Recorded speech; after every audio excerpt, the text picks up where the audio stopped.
African Americans have finally decided, find somebody else to do it. That's why they're not protesting, okay? They finally decided that they are not going to be anyone's pawn in these political games anymore, in this political theater, the political theatrics. They're not going to be bothered. They're going to be at work or at home or, creating. And that's that. And I'm very happy because where's the money? Where are the billions of dollars that were stolen? Okay? Because guess what? The people who work hard and pay taxes, they have a right to know. Mm-hmm. Like, there's no more distracting people. Everyone is smarter than that. And I think that's where African Americans stand right now, is that they're not going to keep on speaking for people who every time they get in office, they completely forget about them, and they just use them, every 4 years. Find somebody else to do it. Where's the lies at? And then these entitled people have the audacity to turn around and tell you, because you don't want to be used anymore, that you don't want to be used anymore, you're next. And you know what the response is? We always been targeted. But there's something that the immigrants have that we never had. We don't have burner lives, right? They're like cats with 9 lives. They already burnt one of their lives in wherever country they came from, came over here, and they got another life to live. But this life is furnished with furniture on a taxpayer's expense. You get to live in an exclusive luxury hotel in one of the most expensive cities, not only in the nation, but the world, New York City, for 2 years. All your food is paid. All your vices is paid for, clothes, whatever. Once that 2 years run out, they give you an apartment, furnish that apartment for you. Once the taxpayers' money run out, you guess what they do? Advocate for more taxpayer money, right? So you didn't basically had a 4 years of taxpayers funding your lifestyle. What American, aside from Black Americans, we already know we always been targeted, but what other American had these type of opportunities, right? And then they talking about whenever there's a social injustice or a social issue where they want people to shield and cape and literally be pew pew bags. Oh, Black Americans, come out, please, Black Americans. And when it comes time to reciprocate that energy, or that investment, because that's what you're doing. You're investing into something. Usually with an investment, you get something, a return. Not in this case, you just get used. And you know what they say? If you do the same thing over and over again, expecting different results, but those results never change, you know what that's called, right? You know what that's called. So why continue to go through the motion? Why continue to be used and none of that is never reciprocated? It's never poured back into you. It doesn't make sense. They over here working on their first life, second life, third life, fourth life, fifth life, 9 lives like a cat, where we haven't even had one life of opportunity, one life of chance as a collective whole as Black Americans. And this is where I land my plane at. Love or hate her, I don't know what her motive is, but that's facts. I don't care. That's facts. In Minnesota, you think we forgot? You think we forgot? And there's a reason why you see people on social media sitting here antagonizing Black people. Where are the Black people? How come they're not supporting our struggle? You see non-Black Latinos in comment sections and posting videos. Where are the Black people supporting our immigration struggle? You mean the Black people that your parents and tias and tios told you don't bring home? You mean those Black people? You mean the Black people who look like the Black people in your community that you ostracize? Oh, do you mean the Black Latinos that you fucking pretend don't exist? Maybe that's the Black people you're talking about. Okay? So, you see them. Where's Black? How come Black people are not on the front lines? What you mean you're resting and da-da-da-da? The reason why they want us to go out there is because they want us to be their shield. So that they can start acting a mess, acting a fool, start breaking windows and doing nonsense like that, which, to be quite honest, you should be fucking doing. Let's keep it fucking for real, because that's what really revolution is about. But you don't see that happening. Why? Because they don't have the Negro shield. Black people in LA, mind your business. Black people in LA, mind your business. This don't got nothing to do with us. ICE and the National Guard being in LA has nothing to do with us. I don't understand rallying behind a whole bunch of people that hard ER you. They don't even like you for real. Everybody want to make their problems our problems. It's tired. It's tired. This don't got nothing to do with us. Sit there, watch, look. Don't go out there. Go home. Go watch the NBA finals. Go do something that's black related. Go have a cookout. Go do something black. Like, this don't got nothing to do with us. You know why you're not seeing a lot of black people out there protesting against ICE? You know why you're seeing predominantly white people only at these events? It's because back in 2020, the Democrats utilized the black demographic to go out and riot and act a fool. And they said, oh, if you just elect us, we'll give you reparations and we'll force the police to wear body cameras and all these wonderful, amazing things, right? So black people showed up like we are known to do, and we voted up and down for one side of the aisle. And what did we get for it? Nothing, as usual, because many of us never learn. But now, here in 2026, we're seeing individuals who were slavishly devoted to the Democrat Party. Now they're seeing the Democrats over their entire 4 years in office under Joe Biden. They went out of their way to ingratiate themselves to illegal immigrants. And they sometimes prioritized illegal immigrants, even in black communities, ahead of black American citizens. And black people are sitting there saying, wait, you said you were going to give us reparations, you're going to give us X, Y, and Z.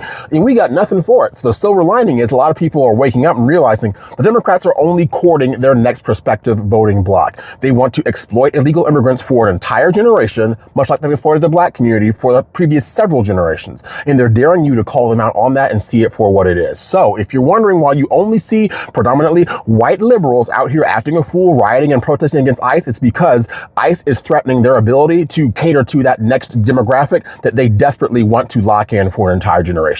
And that's just the God's honest truth. Those are my thoughts. Hopefully you agree. And if you do, let me know in the comment section down below.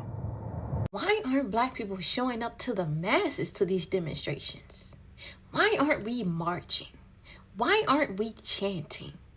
Why aren't we screaming, this system is corrupt just like everybody else? I'm going to tell you why. Because when it was us, nobody cared. When black people were being harassed, when our constitutional rights were being violated, when black people were getting killed by the police on camera, y'all didn't protest with us. Y'all didn't believe us. Y'all didn't call the system corrupt. You asked for a backstory. You wanted to know what we did to deserve it.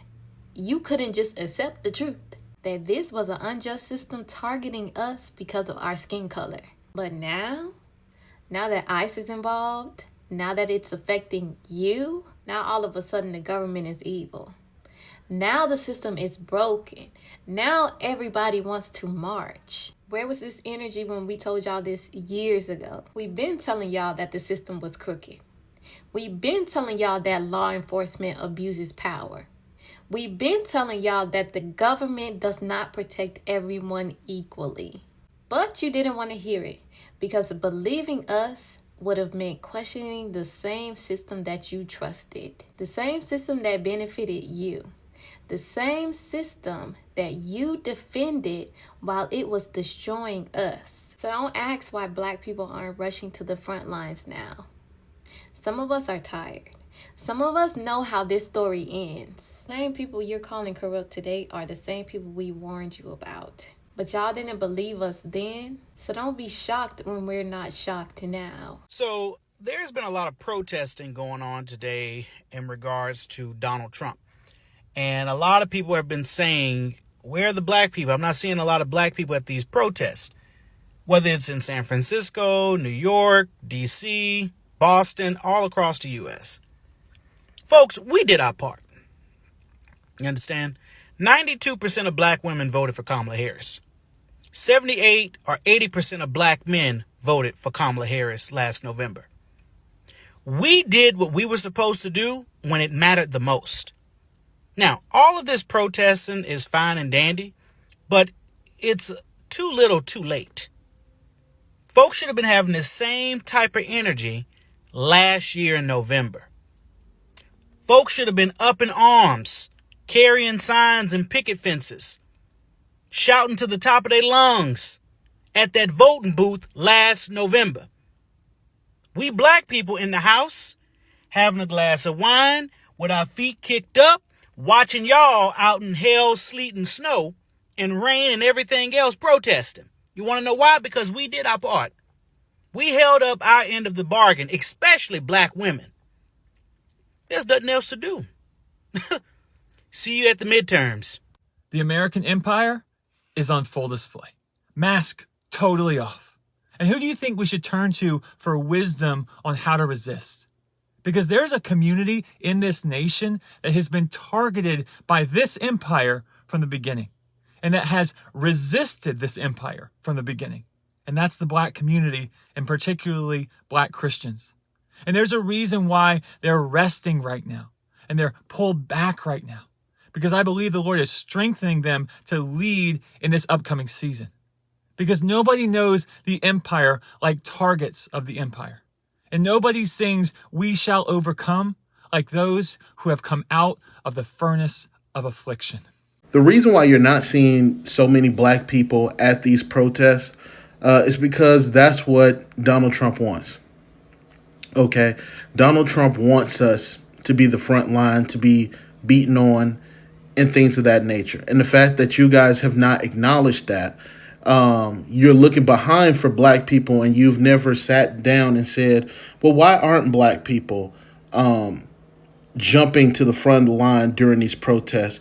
I made a video after Kamala Harris lost that illustrated that black people are tired. We are tired. We're exhausted.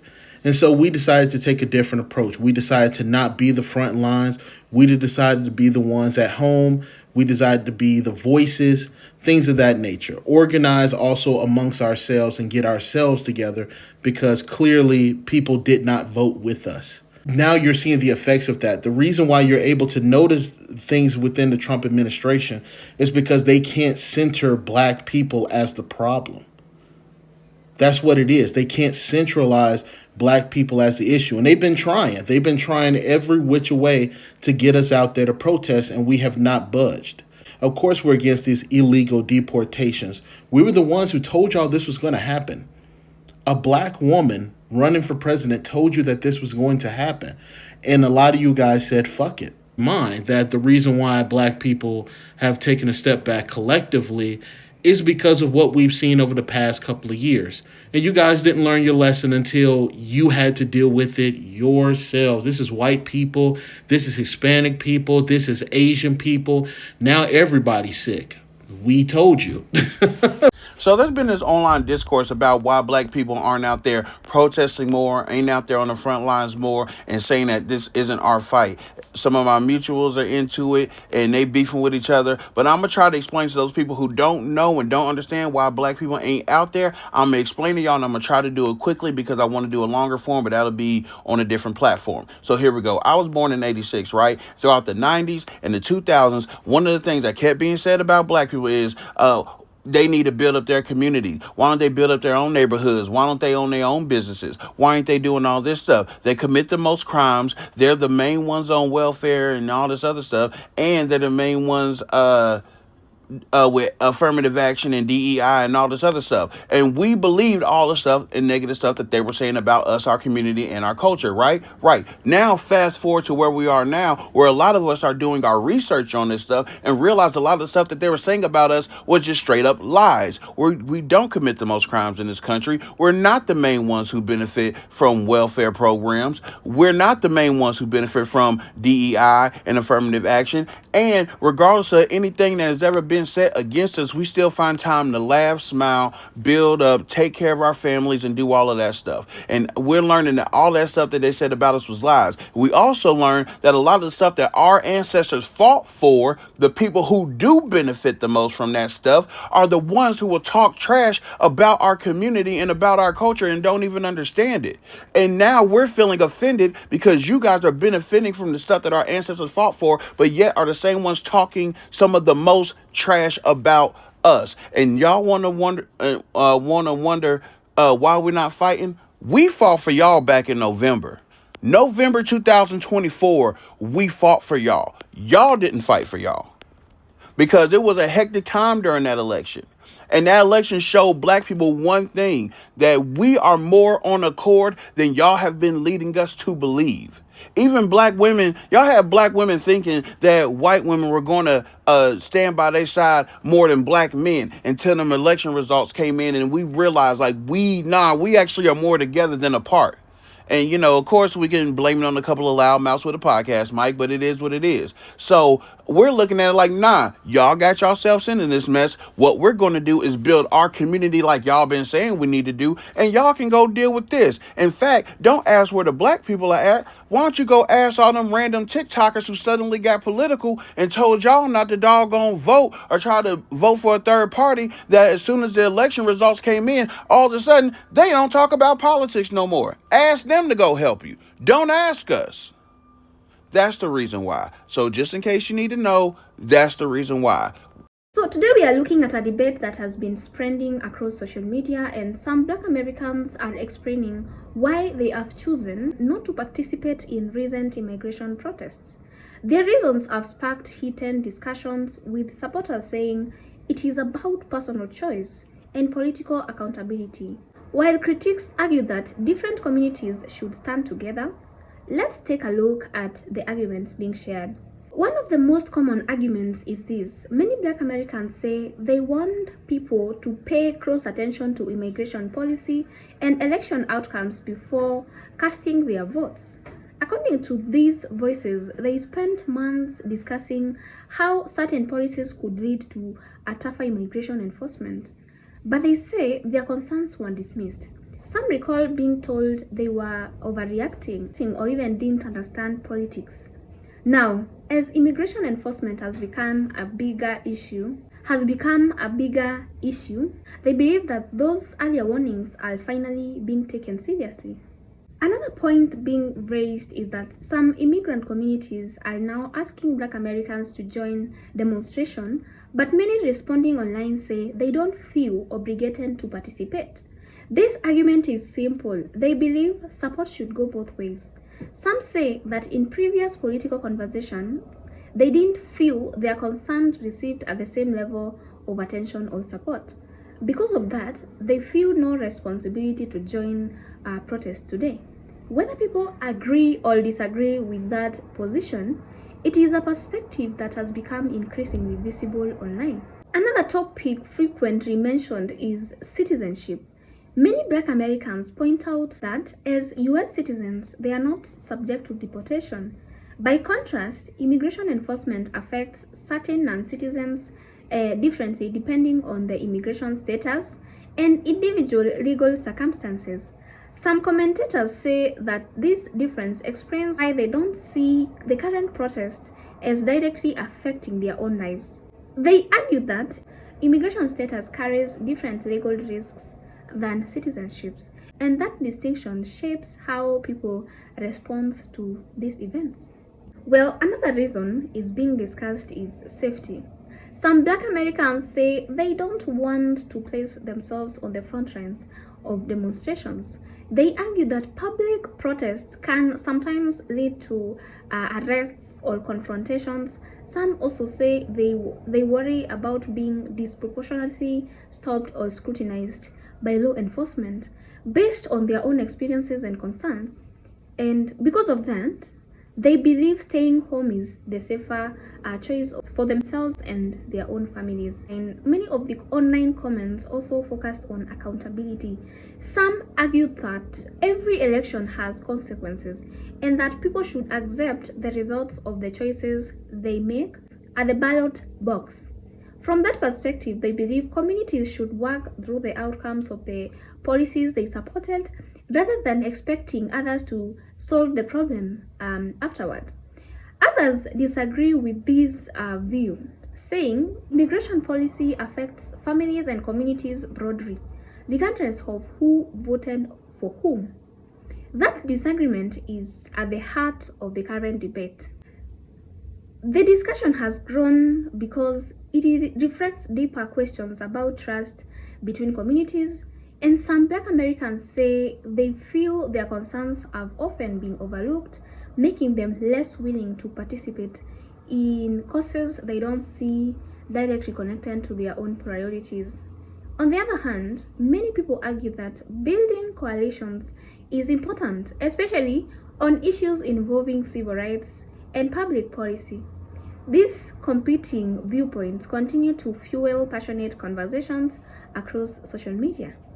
So ultimately, this debate isn't just about immigration protest. It is about political responsibility, community relationships, trust, and how different groups decide when and whether to stand together. What do you guys think? Should communities continue to support one another regardless of past disagreements, or is it reasonable for people to decide not to participate based on their own experiences and priorities? Share your thoughts in the comment section below and kindly remember to keep it respectful. Thank you so much for watching. I'll see you in the next one. Bye for now.